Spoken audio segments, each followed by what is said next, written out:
Hey, campfire crew, let's get it on.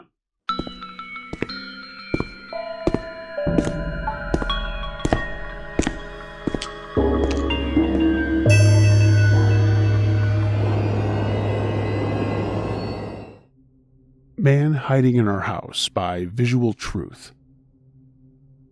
Okay, I want to start by saying this actually happened. This isn't some creepy story or something I made up. I still have trouble sleeping alone because of it, and even now, years later at 27, I check every closet and lock every door at least 3 times before bed. So yeah, here's why I don't stay home alone anymore. I was 16, almost 17, a female, living with my mom and my little brother, Ryan, like 7 at the time. My mom worked night shifts at a nursing home, so I was usually the one watching Ryan when she was gone. Since he was younger, he'd be asleep by 8, and I'd just do my thing. Watch TV, scroll on my phone, eat junk food. Typical teenager stuff. We lived in this little one-story house on the edge of some woods. It wasn't totally isolated, but there weren't many neighbors nearby either. I used to love having the house to myself at night, until all of this happened. So, the first time I noticed something weird, it was small.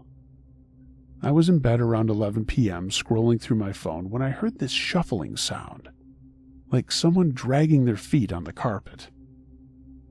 I froze. Ryan was asleep. My mom wasn't home. I sat there holding my breath, listening. It was quiet for a few seconds, and then I heard it again. A soft scuffing noise, like someone was moving really slowly through the living room. I grabbed my phone and crept out of my room, heart pounding. I checked the front door, locked. The windows, locked. Nothing looked out of place. But then I noticed something that made my stomach drop. The hall closet was open. Just a crack. We never left that door open, ever. I stood there for a second, my whole body on edge. I wanted to just turn around and go back to my room, but my dumbass decided to check. I pulled the door open fast. Nothing, just coats and shoes. I remember laughing at myself and thinking I was just being paranoid, but still, I locked the closet door before I went back to bed. A few nights later, I woke up out of nowhere. At first, I didn't know why. Then I realized I could hear breathing. I was lying there completely still, my whole body locked up in fear. It wasn't coming from the hallway, and it wasn't coming from outside. It was coming from inside my room.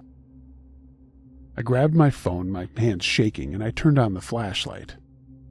I shined it around, and nothing. The room was empty. The closet was closed, and I barely slept the rest of the night. After that, I started feeling weird all the time, like I was being watched. Like whenever I turned my back, someone was just out of sight, peeking around a corner.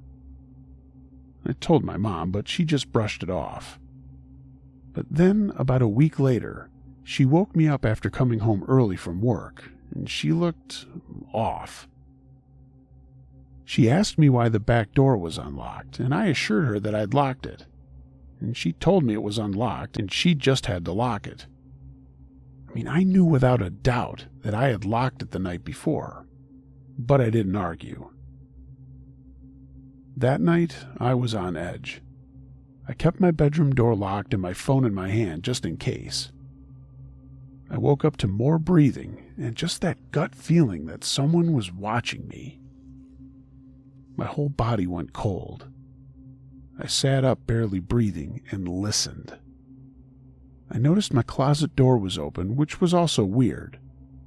I turned on my flashlight just in time to see it swing open another inch. And that's when I saw him. There was a man crouched inside my closet. Skin pale as hell, hair greasy and matted.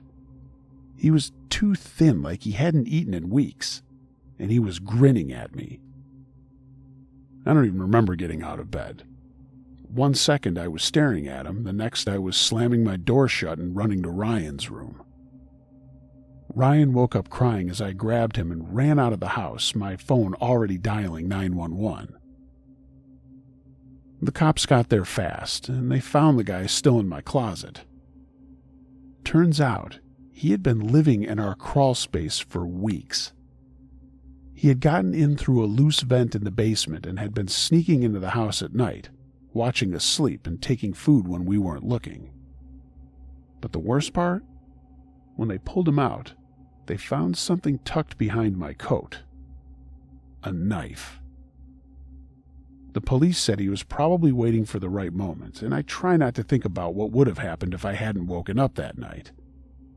I swear, this actually happened, and it fucks with me to this day. So, to the man that was in my closet, let's never, ever meet again.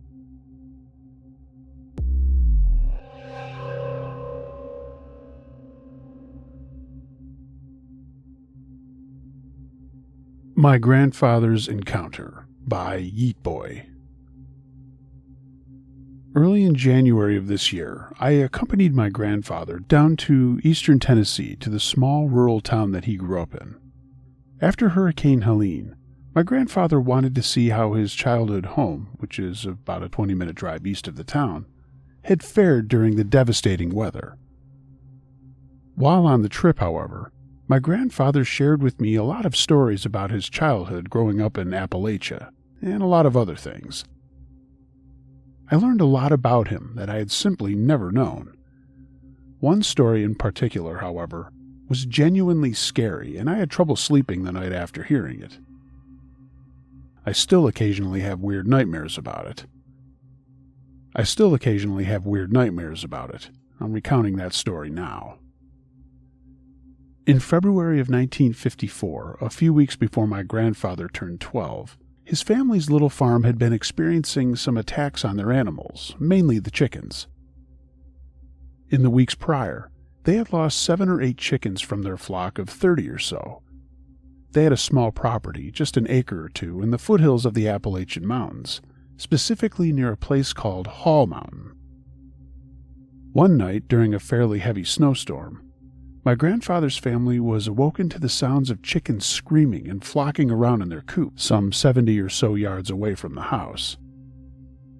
My grandfather and his dad, Paul, immediately jumped into their boots and coats and ran outside to confront what they believed would be some coyotes.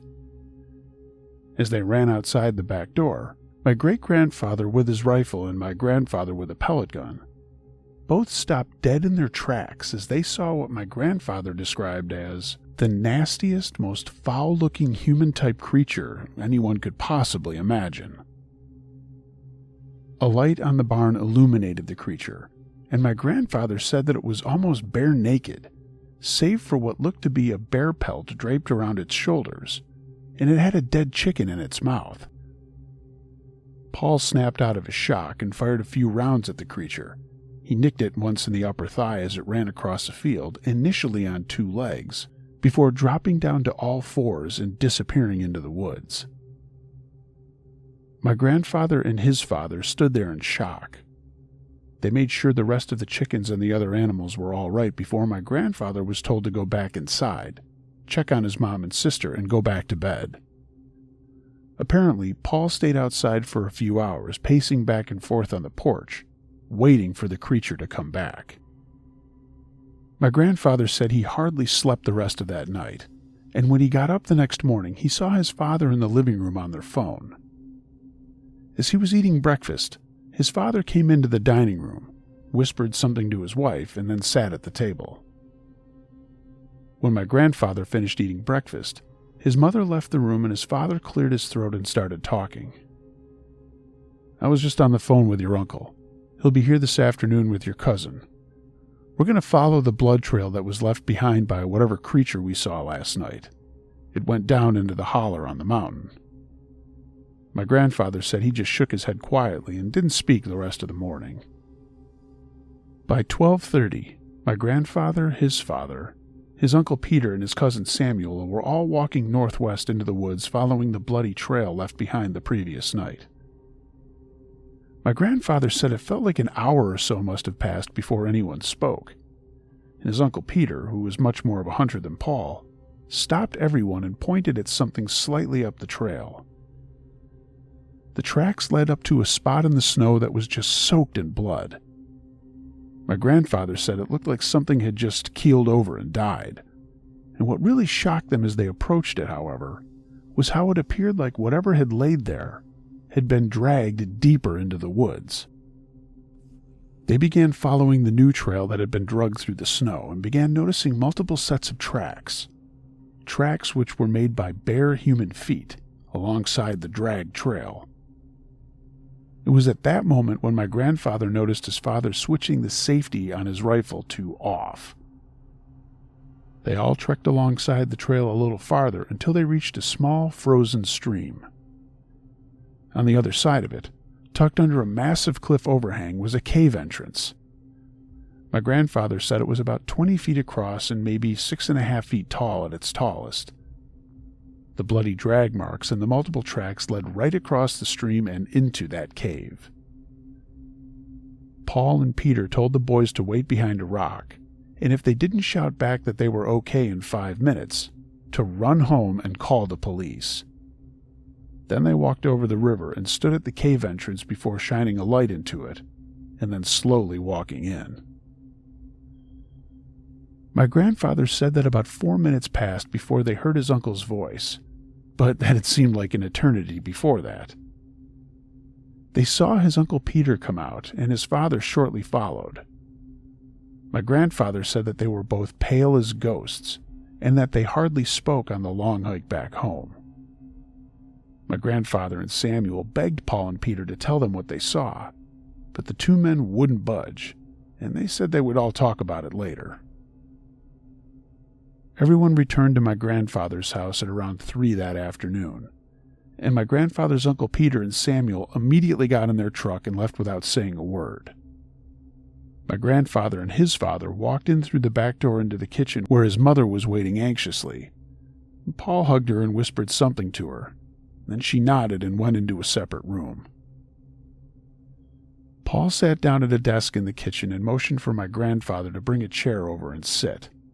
Well, my grandfather did so, and this is what Paul told him, apparently verbatim. Your uncle and I went into that cave, and we saw people. They aren't people like you or me or anyone you know. They're very different. They live deep in the woods and don't leave, hardly ever. They're almost like animals. I suppose you might call them wild. It seems like they've lived deep in those woods and hollers longer than anyone has ever been here. We saw the person I shot last night, and he must have died. His people were giving him a burial, I believe. They saw us, and they acknowledged us, and they didn't seem mad, but I know we are not welcome back there. Tommy, don't ever go across that creek. Everything over it is theirs, and we'll leave them to it. My grandfather said that this was the only time his father ever spoke of what he saw in that cave. His father never went back, and neither did he. I know the whole concept of feral people is up in the air, and most people don't believe it, which I completely understand. Honestly, I don't think I do either. But the way my grandfather spoke about it, the sincerity with which he spoke, and the tone of his voice during certain parts of the story, I fully believe he was being honest. He truly saw his father fatally shoot a feral human, and his father and his uncle truly saw a small feral community living in a cave, deep in the Appalachian Hills.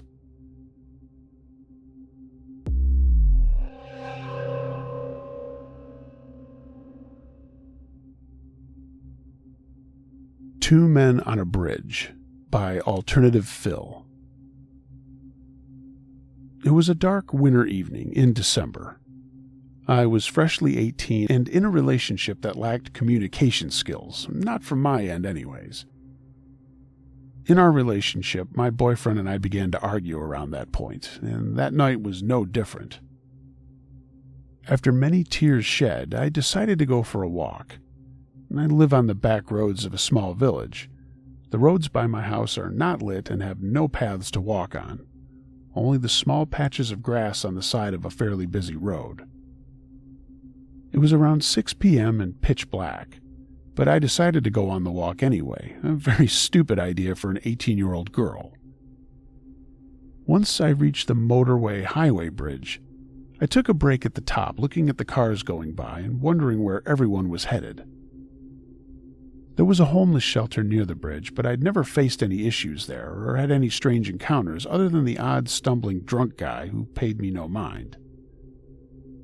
But soon, I felt hands wrapping around my waist, tight and wrong. Part of me, full of delusions and a hopeless romantic, thought that it was my boyfriend who had found me and come to apologize. But nope, it was not him. I felt a man pressing up against me, and he turned me aggressively toward his other friend. They were both around 30, unshaven, clad in baggy clothing, and holding shopping bags that clinked whenever they moved.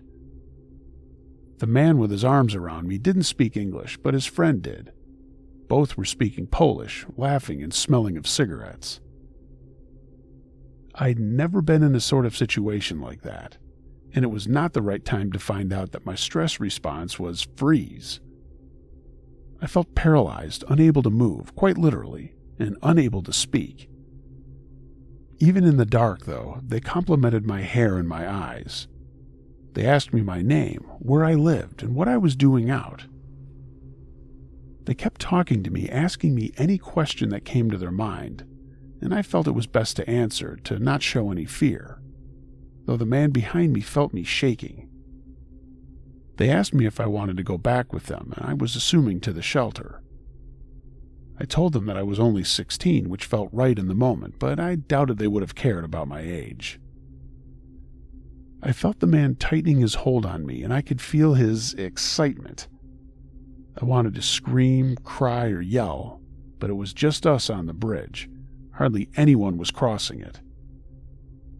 I told them my boyfriend was about to meet me there, and that he was waiting for me, which was a white lie, but a saving lie. They kept asking questions, but the man's hold finally loosened until he let go of me.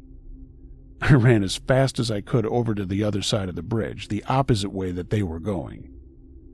I had never run so fast in my life.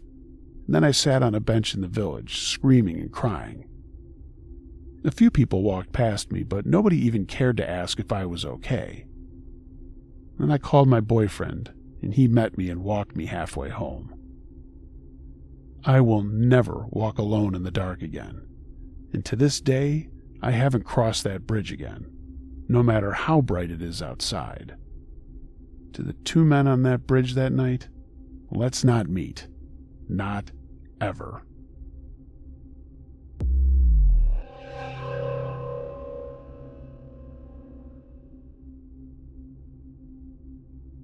Crazy Lori by Nerd Queen. So this happened when I was young, maybe in the early 2000s. I was around 5 or 6, born in California, and I'd lived there for about 11 years before moving across the country.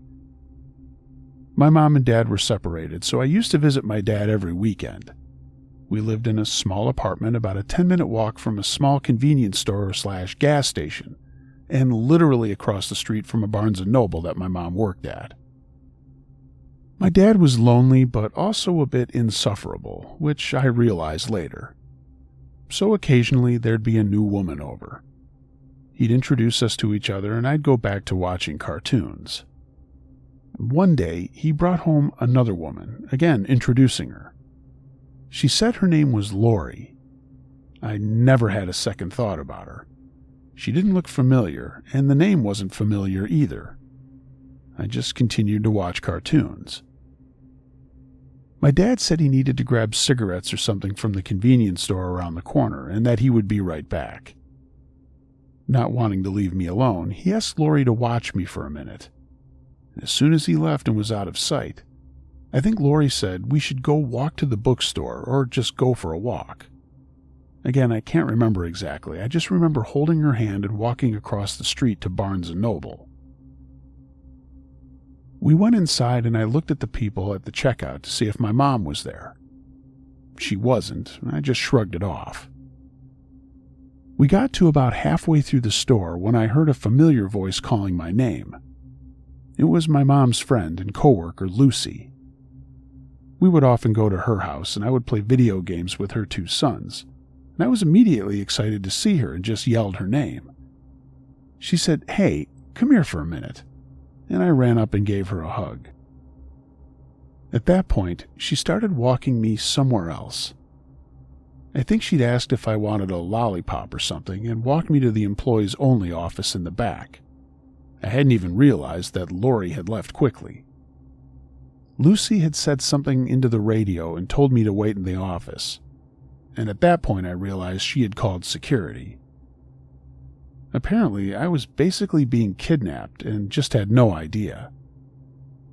I found out later in life that Lori's children were taken from her because she wasn't fit to take care of them, and she had also worked at that Barnes & Noble and had been fired.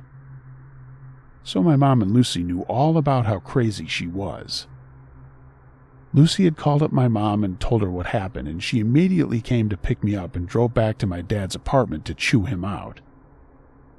I can't remember if my mom took me back with her or left me with my dad after that, but I still went to visit him every weekend after. I don't know if Lori was found or arrested or what might have happened if Lucy hadn't been working that day, or if she never even saw me. I'm just so glad she did.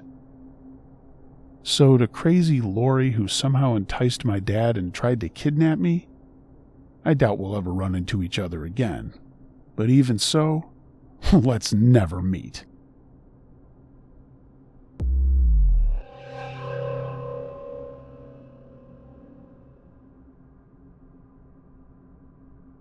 A Voice in the Woods, submitted by Ghost of You. It was around February of 2004 when my boyfriend, Jake, asked me to join him for a hike out on a mountain. I'd never tried hiking before, so I was a bit reluctant to go, but being a nature lover, I decided to give it a try. He told me that we were going to go on a night trek, and that we would be staying there for 3 days, so I'd better be sure I was really up for it. We left Manila around 7 p.m. on a Tuesday and arrived at the destination around 9 p.m. It was really dark and there was a full moon that night, so he told me that using a torch wasn't necessary. He told me that's how I'd get a first-hand feeling of being one with nature, but being a coward when it came to the dark, I told him I was still going to use my torch. We walked for about 10 minutes more across the small stream to reach a base point, and my heart skipped a beat when I saw this huge shadow walking towards us. I held Jake's hand tight and was about to do an about-face dash back to the highway, when he just laughed and told me, "Relax, it's just a horse." I was close to tears upon reaching the entrance at the foot of the mountain, and I was already a nervous wreck when I heard this loud sort of squeal, as if there was a pig who got scared by our presence. I mean, mind you, when I say loud, it was really loud. Jake and I looked at each other, and he just tried to calm me down by saying it must have been a pig. Mustering up my strength to take another step forward instead of backward, I breathed in deeply and said to myself, if we make it through this, this is going to be the first time and the last time I'd be doing this. Moving on, we passed by a tiny makeshift house and registered ourselves, changed into our hiking gear, and started the 2.5-hour trek to the summit and campsite. But before going, Jake told me there was only one rule to keep in mind. Whatever you see or hear, he said, just keep it to yourself. After telling me that, I started regretting saying yes to this. But anyway, we were already there, so there was no use turning back. Jake, being familiar with the trail, went first, and I followed closely behind. The first hour of the trek was going well, and he kept talking to me and asking me questions, as if trying to make me feel at ease, because there were moments when I would just be quiet all of a sudden, and he was aware of my fear of the dark. By that time, I already had my rosary in my hand and had been tagging behind him with my eyes closed. After a couple of more minutes, he finally asked me why I was so quiet, but I just couldn't seem to speak, remembering the rule he told me before starting the hike. So I just said, "I'm tired." But little did he know, I kept on glancing behind me because it felt like there was some unseen being following us. I couldn't see it, but I could definitely feel it. We kept walking and talking, and when I started to hear a waterfall, he told me that we were almost there. After 30 more minutes, we finally reached the campsite. It was awfully dark and awfully quiet, except for the faint sounds of the rustling of the branches and leaves of the trees above us, and once in a while a hoot or a screech or whatever was out there. Jake chose a spot for us to pitch a tent, and it was below a huge tree, so huge and tall that it covered the sky, and at least 4 grown-ups would have been needed to be able to hold their hands all the way around the trunk.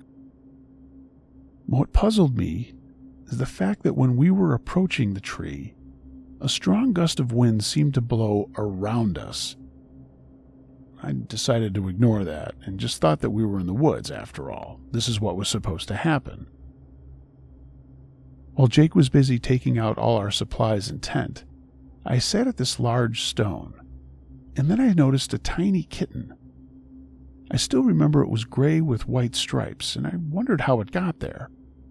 But this little kitty looked like it was so cold, so I picked it up and sat beside where Jake was finishing with the tent, and he was surprised when he saw me with the kitten. He asked, "Where'd you get that?" And I said, "Over by that rock," and he just looked at me like he was trying to say something, but he didn't. But I just shrugged and continued to play with the kitten a while, and then I let it go when I needed to use the little girl's room. Of course, being on a mountain, there were no restrooms, so I asked Jake where I could go do my business, and he told me to pee on the ground by the tree. I looked, and when I saw it was dark, I said, "Never mind." So when the tent was finally done, we settled our things inside, and Jake told me that he would make us some coffee. So he took out his portable stove, and when he was about to light the match, we saw the kitty walk up to us and sit by the tent door, with 2 more kittens behind it. I was just about to grab the kittens when he told me not to, and then suddenly another strong gust of wind came. This time it was stronger than the one before, and it blew the fire out of the stove. That's when the kittens started to meow like they were crazy. And the kitten that I first saw even looked at Jake with all its hair standing on end, fangs bared as if it was about to attack him. There was this scary and weird look in those kittens' eyes that really shook me, and it rooted me on the spot. Jake finally had to drag me inside the tent, and I'm getting goosebumps just by writing this out. Believe me, I was scared. Once we got inside the tent, the wind kept blowing harder and harder, almost to the point where the whole tent was shaking. The kittens were still out there meowing louder and louder, and then all of a sudden, as if on cue, when the kittens stopped meowing, the wind stopped blowing as well. And that was really the point where I started crying and telling Jake that I just wanted to go home. He kept on telling me that everything was going to be fine. He told me to just close my eyes and try to get some sleep. Yeah, as if I could. It became awfully quiet for a few minutes when suddenly it started to smell like something was burning. Burning right inside our tent. I sat up and looked at Jake, and what he did next actually surprised me. He hugged me and told me, "Let's just pray." So we did, and I closed my eyes. I don't know how long I had my eyes closed, or if I'd already fallen asleep, but all I remember is that it was still dark when I opened them. It was probably around 4 a.m. That's when I heard footsteps closing in on us. I squeezed my eyes tight and started praying again, waiting for the inevitable, when I heard a woman's voice say out loud, "Is anyone here? Anybody over there?" I thought Jake was asleep, so I actually jumped when he told me, "There, "Someone's already here. We've got company." Everything got quiet, and after a while I drifted back to sleep. We woke up when the sun was high and the birds were chirping. We crawled out of the tent, and what I saw almost made me think that our ordeal the night before was worth it. We were camped about 15 feet from a waterfall, our tent just a few feet away from a freshwater spring, and the sky was so beautiful. It made me think that what had happened the last night was just a nightmare. There was even a small store and a house across the spring, and Jake told me that he wanted to transfer our tent beside the small store, so we crossed over. I bought some food for breakfast when I remembered the woman who had arrived, and I asked the person who owned the store, "Who are the new campers that arrived so early this morning?"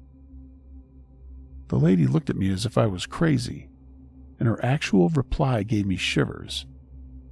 She said, "Child, no one else came in this morning. No one else has been here but the two of you since last Sunday." I ran up to Jake and told him everything, and he just looked at me, pale in the face. Oh, and the kittens? They were nowhere to be found. Prior to that experience, I was never a believer in anything paranormal. And I'm not saying I still don't believe it, but there's a part of me that makes me think there must be some logical explanation.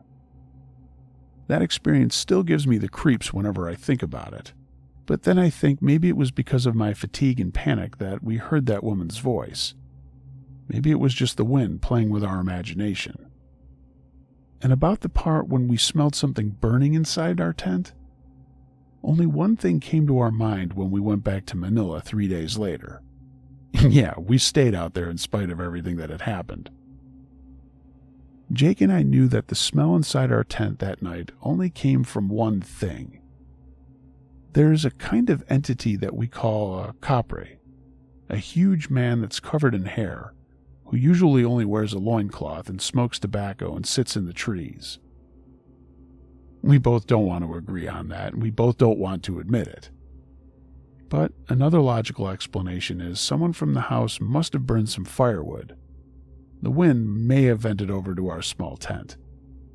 But that doesn't explain the kittens, and it doesn't explain the voice.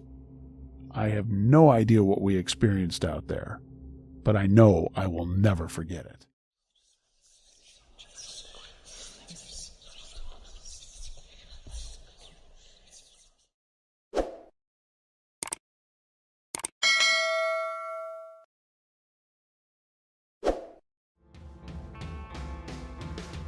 Hey gang, thanks for listening to this episode of Uncle Josh's True Scary Stories. If you have a true scary story of any nature that you'd like to hear me narrate, email it to unclejosh.truescarystories@gmail.com. I read them all. If you're listening to this episode on YouTube and you've got a second and you're so inclined, give it a thumbs up if you like what you've heard. Let me know what you thought of the stories in the comments section and I'll respond to you as quickly as I can. Follow me on social media, and if you'd like to take your support of this channel and my podcast a step further, find a link to my Patreon page in the description, and maybe even consider purchasing some Uncle Josh or Campfire Crew merchandise. A link to my storefront at tpublic.com is down there as well. Everyone, be excellent to each other. And until next time, be wary of things that go bump in the night. It could be anything. A ghost, a monster, or the guy next door.